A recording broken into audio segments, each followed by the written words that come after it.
We want to talk about training your 8 to 12-week-old puppy. And yes, you can train a puppy. Let's think about it. We want to focus on crate training, on housebreaking, setting new routines. You want to sleep at night, don't you? To begin, I want you to watch our 2 foundation videos, the crate training video and the 3 disciplines to a balanced relationship with your dog. Once you've watched those, we can begin. Puppy training is all about management. We have provided puppy schedules for you available on this site. The purpose of a puppy schedule is for you, the owner, to stay accountable and not feel overwhelmed, but still set your puppy up for success while you build a strong relationship. You, as the owner, are going to control everything and provide everything for your puppy, from meals to playtime, potty time, rest, and structured play. Let's look at a typical day in the life of a puppy. In the morning, you are either going to wake up ahead of time before your puppy and bring them out to potty, or your puppy is going to be close enough to you in their crate so you can hear when they start to wake up. As soon as your puppy is awake, you're going to quickly carry your puppy straight out to the designated potty space. You're not going to let your puppy run through the house. They're going to become way too distracted and go find another area to possibly potty on. We don't want that. Either way, you're going to take your puppy out of the crate, carry them through the house, and take them out the same door to the designated potty spot. You don't want to let your puppy run through the house. They're going to become distracted, excited, and most likely go pee before they even get outside. Carry them, go out the same door, go to the same spot, and get them to go potty. As you start to take them to that space, you can start with your command. You can use, "Let's go potty, let's go potty."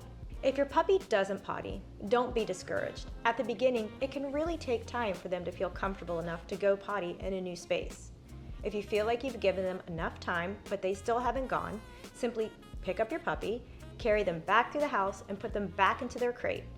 For this, you're going to want to set your timer, maybe 5 minutes, and then start over again. You're going to pick them up, carry them through the house, out the same door, back to the same spot.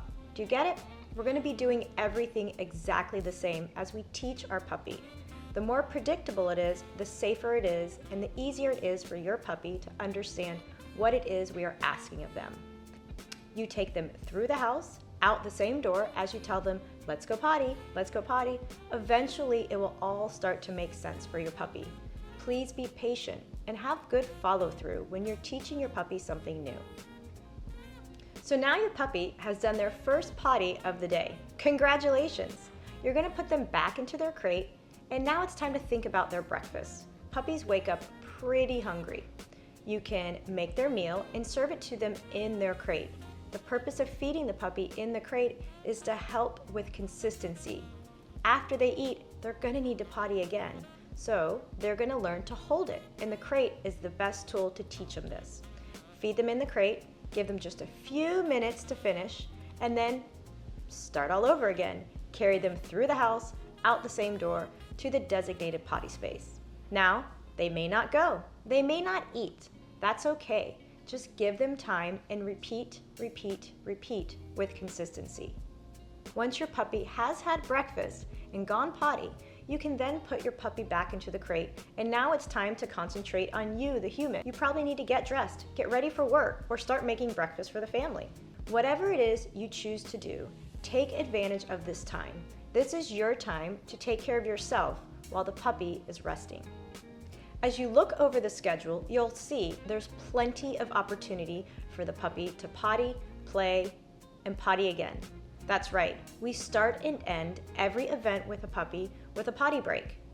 So as you go through your schedule, you're going to notice you're going to take the puppy out of the crate, bring them to their potty spot, then play with them for a little bit, then bring them back to their potty spot, and then back to the crate. This is how every event is going to look. You're going to take your puppy to potty, bring them back to the crate, feed them lunch, bring them back to the potty spot, let them play. After playtime, back to the potty spot and back to the crate.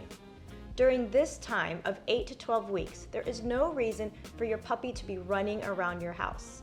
They are simply too young to have unsupervised free time. It will only teach them bad habits in the long run. So throughout the day, you've been providing resting breaks for your puppy, meal times, and playtime. And now you're starting to wind down your day. In this puppy schedule, we have provided structured family time for you and your puppy. Now remember, if the puppy is becoming too bitey and too excitable, that means they need a break and they need to reset. Simply bring them outside, give them a potty break, and then back into the crate for a small rest. Puppies that are overstimulated become very mouthy, and there's no reason for you to sit there and have to try to deal with it. Give them a break. That's what they're trying to ask for. After your evening mealtime, family time, some structured training and play, your puppy is pretty much done for the day. So guess what?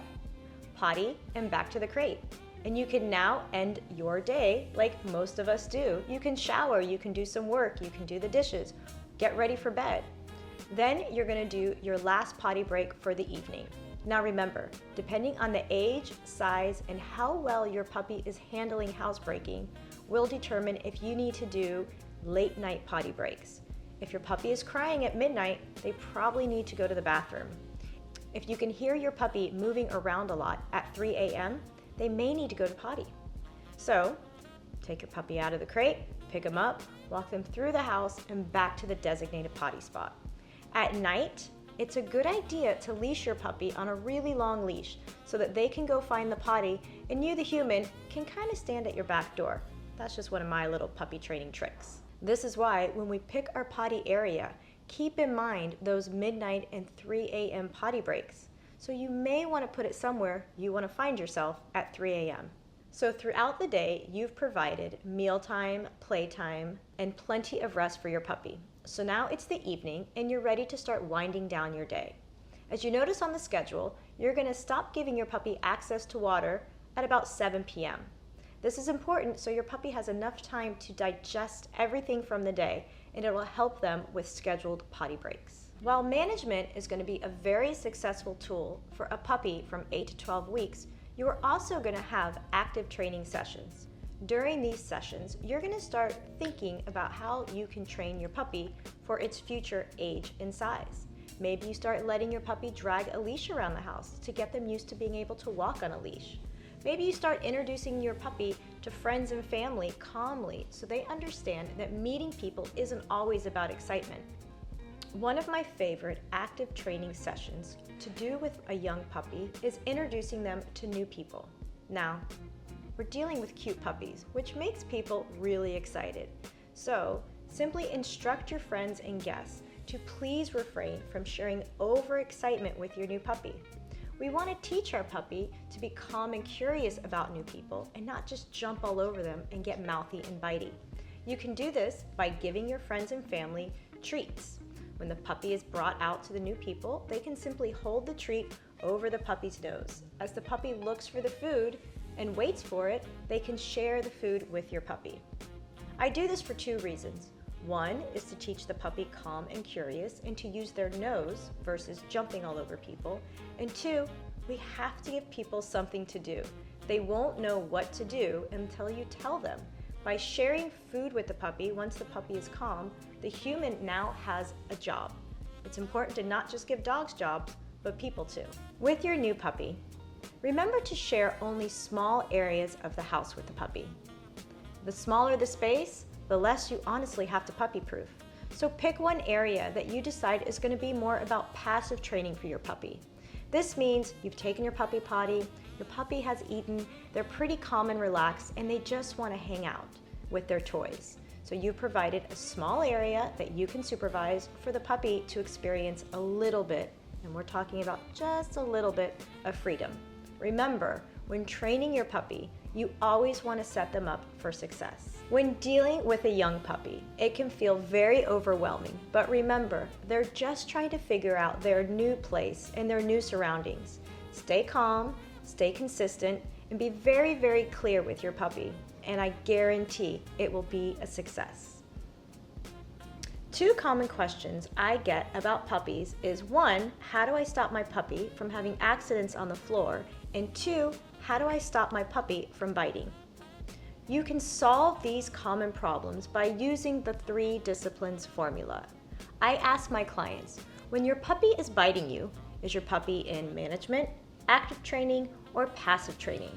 Typically, if you have a mouthy puppy, it's going to be in a passive training scenario, which means your puppy just isn't ready for all that freedom. If every time you walk through the kitchen and your puppy jumps all over you and starts biting at your slippers, maybe your puppy shouldn't be loose in the kitchen when you come down to get your coffee in the morning. Your puppy should be in a crate or on a leash and supervised by someone. Remember, leaving your puppy unsupervised in the kitchen, free to roam about as people are walking in and out, is not setting them up to succeed. You're setting everyone up to fail. When people ask me about potty accidents on the floor, I once again ask, was your puppy in management, active training, or passive training? If your puppy was in management, such as a crate or a playpen, it means we didn't stick to the schedule. We didn't pay attention to the cues. Look for cues from your puppy. They may be playing with a toy and simply stop playing for no reason.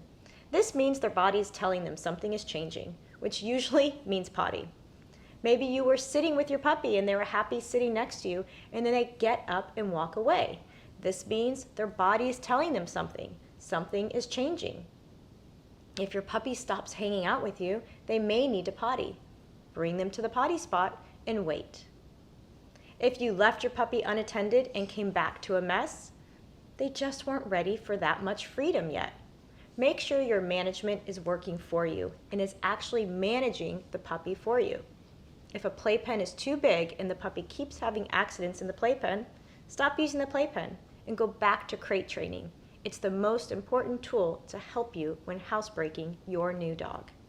Make sure to email me at info@colleenunleashed.com to receive your free puppy schedules. And if you enjoyed this video, don't forget to like and subscribe.